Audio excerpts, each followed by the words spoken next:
Ibinahagi ng mga guro ng Pindangan Indigenous People Elementary School sa bayan ng Gabaldon ang kanilang mga karanasan at hamon sa pagtuturo sa isang liblib na komunidad sa kabundukan ng Pindangan sa programang Count Your Blessing ni dating Governor and Congresswoman Cherry Domingo Umali. Ayon kay Teacher Lizelle Elvenia, isa sa mga gurong nagtuturo sa paaralan, patuloy nilang hinaharap ang hirap sa biyahe at kakulangan sa pasilidad upang maihatid ang edukasyon sa mga batang katutubo sa lugar. Binuksan ng paaralan noong 2018 sa isang sitio sa kabundukan kung saan sa mga unang taon ay iisang guro lamang ang nagturo. Yung pagpunta dito sa part namin, ang isa sa mga challenges talaga is yung daan. Kasi yung pong pakikisama sa tribo, wala po kaming problema saka sa mga bata. Ang hirap lang po talaga yung sa part namin, yun po talagang daan. Sa part din po nila, yun din pong daan papunta po rito sa eskwelahan. Kasi from ano pa po sila, no? From ancestral land nila, aahon pa sila dito sa pinaka-school. Para lang. So, minsan po kasi hindi sila nakakababa dahil lumalaki yung ilog doon po sa part nila. Pababa dito, lumalaki yung ilog. Sa amin naman po, pag sobrang maputik, mahirap madulas. Pagpaahon, pababa. So, yun po yung isa mga challenges na kinakaharap namin dito. Sa tulong ng lokal na pamahalaan sa pamumuno ni Mayor Joby Emata, nailipat kalaunan ang paaralan sa mas mababang lugar upang mabawasan ang hirap ng paglalakbay ng mga guro.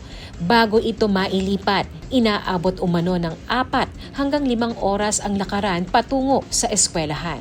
Sa kasalukuyan, may 33 mag-aaral mula kindergarten hanggang grade 6 sa paaralan, kabilang ang mga Alternative Learning System o ALS learners at 2 high school students. Sa kabuuan, may 41 learners ang Pindangan IP Elementary School na pawang kabilang sa tribo ng Dumaguet, Cabolon. Ibinahagi rin ni Teacher Lizelle na isa sa mga pangunahing hamon sa kanilang pagtuturo ang limitadong pasilidad at ang hirap ng biyahe. Gayunpaman, sinabi niya na nananatili ang kanilang sigla sa pagtuturo dahil sa kagustuhan ng mga mag-aaral na matuto. Itong bagay na eskwelahan na to kahit ganito to kaliit is napakalaking bagay na hindi lang kasi yung mga bata ang nag-aaral minsan. Pag yung mga magulang nandyan, ma'am, gusto rin naming matutong magbasa. Ayun, pag dito po kami, nandito ako natutulog, o ayun, mag-aaral kami magbasa, tuturuan mo din sila magbasa. Kasi yung mga magulang gusto rin nilang matuto eh. Dagdag pa niya, nagsisilbing inspirasyon sa mga guro ang mga dating mag-aaral na nagtagumpay sa kanilang pag-aaral, kabilang na nga dito ang isang scholar ng programa ni dating Congresswoman and Governor Cherry Domingo Umali na nakatapos at nagkaroon ng mas maayos na kabuhayan. Nung nakapasa si Ma'am Roda, yung scholar ni Ma'am Cherry, Yes po. yun po yung naging inspirasyon nila kasi dito po nag-practice teacher si Ma'am Roda.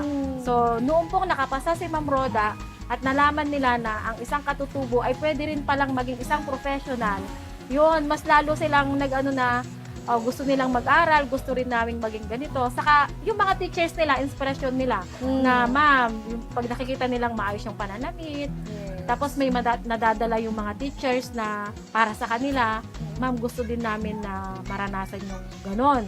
Yung umunlad din yung buhay nila na hindi lang kung ano lang ang meron sa kanila sa tribo.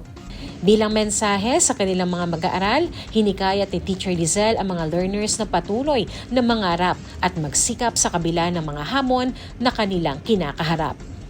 Kasama si Elsa Navallo, Shane Tolentino para sa Balitang Unang Sigaw.